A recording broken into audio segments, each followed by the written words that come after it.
Are you a somewhat sketchy individual who sometimes indulges in the degenerate consumption of anime? Do you crave the plucky underdog who's low-key not anything close to an actual underdog, but we're gonna keep pretending he is for plot reasons?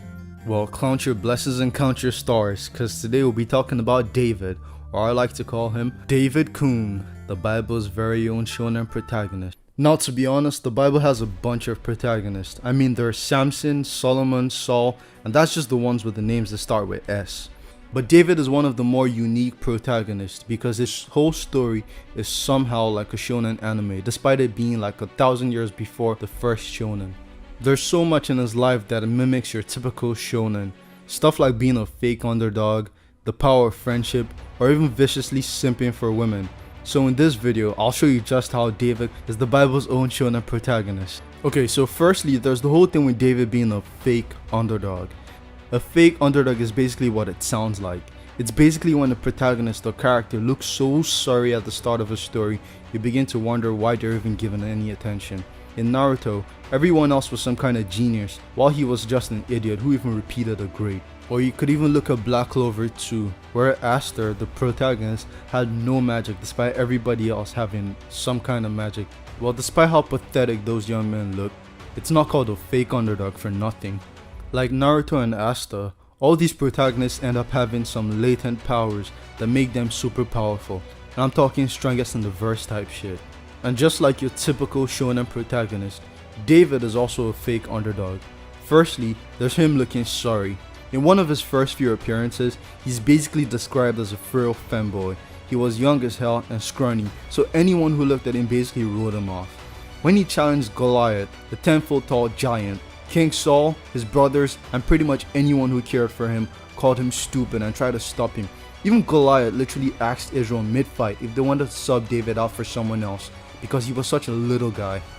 Then there was the one time when God asked his prophet, Samuel, to anoint David. Samuel asked God if he was sure about it, and asked if he didn't want one of David's 7 older brothers instead, because they were all way bigger than David.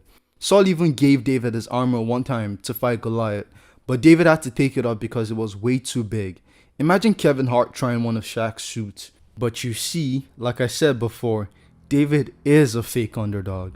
While they were all clowning him for being so scrawny, people didn't know one little secret about him. You see, David was a shepherd, which might sound like an easygoing job at first. You know, the kind of job where you just come in and feed a bunch of animals. But no, it was way more than that. You see, his sheep used to get attacked all the time by lions and bears, only for one scrawny guy to kill all those lions and bears himself and protect his sheep. That's right, in true fake underdog fashion, David went toe to toe with the king of the jungle. As a teenager, not even Samson did that. And like any true shonen protagonist, David could fight. I already mentioned how he killed huge animals as a scrawny teenager, but he also killed Goliath, like I said, a 10-foot tall giant, and he killed many more Philistines after that.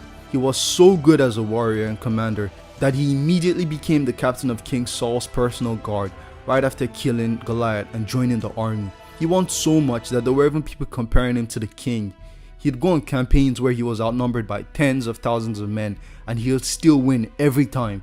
Not to mention him bitching all of Israel's enemies even more than Joshua did, and then pretty much colonizing all of them so much that they weren't even a threat long after he died. Nobody ever did anything close to that. And next up is plot armor. You can't be a real protagonist without any plot armor, and my guy David has the thickest plot armor you'd ever see. So you know how most people in the Bible usually had to change their whole lives to work for God? Like how Moses had to leave a whole royal family, and then people like Elijah and Paul basically became fugitives while working for God. Well, possibly the coolest thing about David was that even God thought he was cool. Unlike pretty much everyone else, this guy never went out of his way to do stuff for God. Like, obviously, he did things for God, but he never had to completely change the direction of his life to do so. From when he was a shepherd to king, he basically did whatever he wanted, and God straight out bailed him out even when he got in trouble. Like, this plot armor and bailouts even extended to punishments from God himself. One time, David killed one of his soldiers so he could take his wife, and this obviously made God mad because that's like half the commandments broken right there. But basically, he got off scot-free. I mean, the kid he had with that woman died, but that's basically nothing compared to the punishments we've seen from other people who did way less. Just ask Job about it. Also, even after basically spitting on the 10 commandments by killing, fornicating, and committing adultery with this woman, David somehow gave birth to Solomon, who turned out to be the smartest man ever. With that same woman, David got the smartest man ever for committing murder, adultery, and like 12 other sins. One Piece couldn't write this kind of plot armor. Even beyond fighting, David had other endeavors. He was a student of love, and a very progressive one too. Along with fellow LGBTQ icon Prince Jonathan, the son of King Saul, David was one half of the first canonically gay couple. Despite Saul's intense hatred for David, David was still able to raise up his nemesis' son, Jonathan. Jonathan went out of his way to save David's life from his father on multiple occasions. This rizz was bisexual too, because David also did the same thing to Saul's daughter. He married her, and just like Jonathan, he used to disobey Saul, her father, to save her real daddy, David. And I just keep asking myself, what can this guy do? Because David was also an amazing musician. During Saul's random hectic midlife crisis, where he tried to murder his allies and make other retarded decisions, hearing David just play the harp would completely soothe him. David even wrote most of the Psalms, which is part of the Bible, filled with songs, and it's kind of like a book of godly bars, but with like 20 albums of gospel music. As if all of that wasn't enough, David also had a pure heart and was just a good guy. Like I said earlier, Saul was trying to kill him multiple times and basically made him homeless by chasing him out of Israel. But despite all of this, David still chose not to kill Saul when he had the chance to do so, twice. Even after years of Saul trying to kill him, he still tried to look out for Saul's kids and grandkids after Saul had died. Now some of you might be asking, why isn't Jesus the Shonen MC? I mean, he's pretty much God himself, and a large part of the Bible is basically about him. So why isn't he the Bible's actual Shonen protagonist? Well, my prospective subscriber, subscribe by the way. While these are all valid points for other arguments, they don't matter here, like at all. You see, this video is about emulating a Shonen protagonist, and Jesus just doesn't do that, especially not like David. You see, Jesus might be God himself, but he never fulfilled the Shonen formula like David did. Firstly, Jesus was never a fake underdog. In fact, he was the literal opposite. He had the whole king commit genocide because they were scared of him as a baby. He even had people traveling across countries to come visit him, like I said, as a baby.